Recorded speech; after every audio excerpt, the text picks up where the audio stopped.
Karina on Tuesday, the 19th of December, and Apple, I hate to break it to you, but the iPhone has just been released and you didn't make it. Speculation about whether Apple would find a way to call its highly anticipated mobile endeavor the iPhone can be laid to rest, as Linksys has just released a mobile under that very name. The phone is not the sort of all-in-one type thing that people are probably hoping for from Apple, something with music, video, phone, camera, and microwave combined. Instead, it's a Skype phone. One model allows for internet phone calls, and a second also doubles as a regular landline phone. They go for $180 and $200 respectively. Apple's stab at the mobile market is expected to be announced in January. The other rumorific story in mobile news today is that Orange and Google are supposedly going to team up to create a phone that would give you good access to the internet from anywhere, and which would use Google search technology to help people find things relevant to their specific location. The Observer reports that first-round talks have gone on at the Googleplex about creating the phone that would finally make mobile internet less awful to use. Neither company had anything to say about these rumors, but somehow the Observer reports that both of them believe they would go well together as companies who are seen as, quote, positive and innovative. I'd like to know which companies get together because they're both perceived as negative and backwards. And speaking of negativity, if you need to do a little venting about love lost, check out breakupbattle.com. I suppose it's kind of like eClosure, where people post their breakup letters and sympathize and mourn, but well, no, it's not like that at all. It's super bitter. You and your ex post your sides of the story of the breakup, and unbiased users determine who's really at fault. Quote, "It couldn't be you." Could it? And supposedly this is supposed to bring you closure, having your love voted on by people online. But if you're not participating, it could make for some amusing reading, if only to assure you that the problems you have in your relationships are nothing compared to the crap these people are babbling on about. Bonus, it should also make most people feel much better about their writing skills.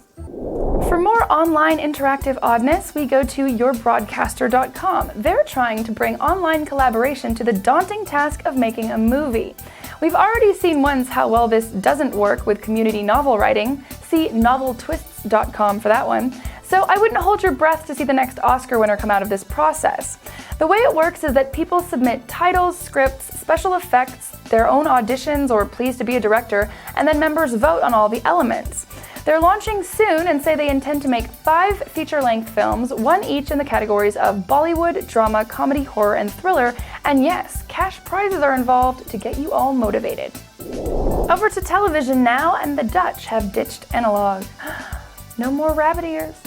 They became the first country to go entirely digital last week when they ended free-to-air analog transmissions. Luckily, it went smoothly and almost no one noticed because most people there get their TV via digital cable anyways. Belgium and some Scandinavian countries hope to make the switch this coming year, with the United States working on getting there by 2009 and Japan in 2011. Another interesting .com bubble-esque story today. The domain name vodka.com was recently sold for $3 million to Russian Standard Company, Russia's largest vodka maker, though not the largest in the world. The folks who do Absolut and Smirnoff are tops in the industry. The $3 million, though, seems rather paltry compared to the $7.5 million each paid for Diamonds.com and Business.com, and the $12 million or more thrown at Sex.com. Let's take this as a sign, a hopeful sign, that those heady days of reckless excess are coming to a close. Lastly, you may have already caught this story. It is on newsstands everywhere, but it's worth a mention that Time's Person of the Year for 2006 is you. It's kind of a cute idea, clever. They put a mirror on the cover of the magazine just to make you feel spiffy. But why you? Because of the, quote, growth and influence of user-generated content on the internet. You are Person of the Year because of YouTube, MySpace, Facebook, and Wikipedia, apparently. Because you have been, quote, seizing the reins of global media. Because you control the information age. Though one might be wary of a giant media company like Time Warner telling you that giant media companies like Time Warner no longer control media, but that's just a thought. Well, that's all for today. Go out there, you, and flex your revolutionary media controlling muscle.